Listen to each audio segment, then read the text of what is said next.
पहले खुशखबरी बताता हूँ। दिल्ली में कोरोना की रफ्तार काफ़ी कम हो गई है। पिछले 24 घंटों में दिल्ली में केवल 2200 कोरोना के केस आए हैं। संक्रमण दर भी घट के पिछले 24 घंटों में केवल 3.5% रह गई है। लेकिन इसका मतलब ये नहीं है कि कोरोना का खतरा टल गया, वो अभी भी है। हमें कोरोना से बचने के सभी उपाय करने हैं।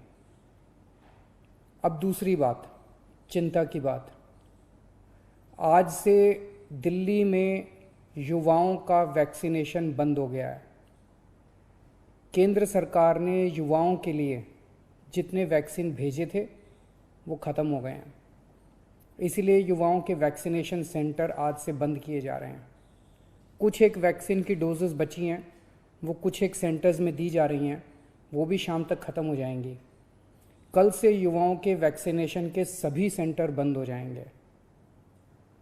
मुझे बेहद दुख है कि हमें वैक्सीन ख़त्म होने के कारण युवाओं के वैक्सीनेशन सेंटर्स बंद करने पड़ रहे हैं। हमने केंद्र सरकार को भी लिख के बताया है। केंद्र से हमने और वैक्सीन मांगी है। जैसे ही हमें और वैक्सीन मिलेगी हम फिर से ये सेंटर शुरू कर देंगे। दिल्ली को हर महीने 80 लाख वैक्सीन की ज़रूरत है, 80 लाख डोजेस की।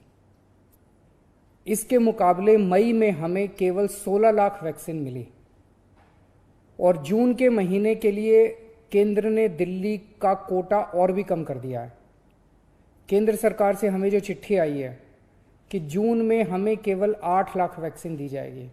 मई में 16 लाख दी थी, जून में 8 लाख देंगे।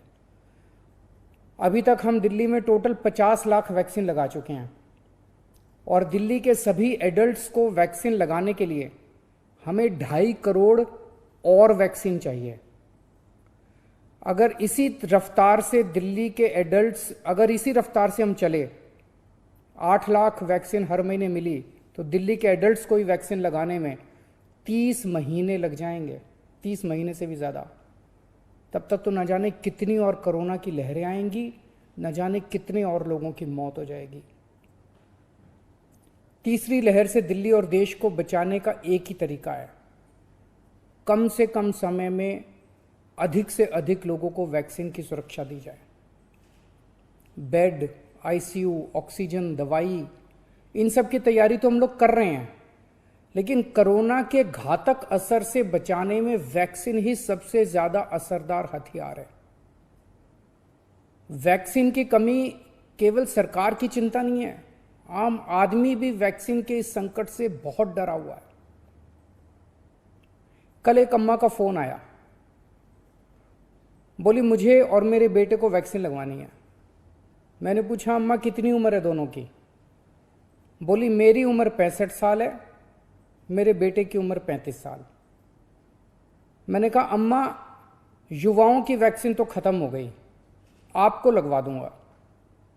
थोड़ा सोच के बोली अच्छा मेरे वाली वैक्सीन मेरे बेटे को लगवा दे, वो नौकरी के लिए घर से बाहर जाता है, मैं तो बूढ़ी हो गई, उसे तो आगे परिवार भी संभालना है, इसलिए उसका सुरक्षित रहना जरूरी है। ये सुन के दिल में बहुत पीड़ा हुई।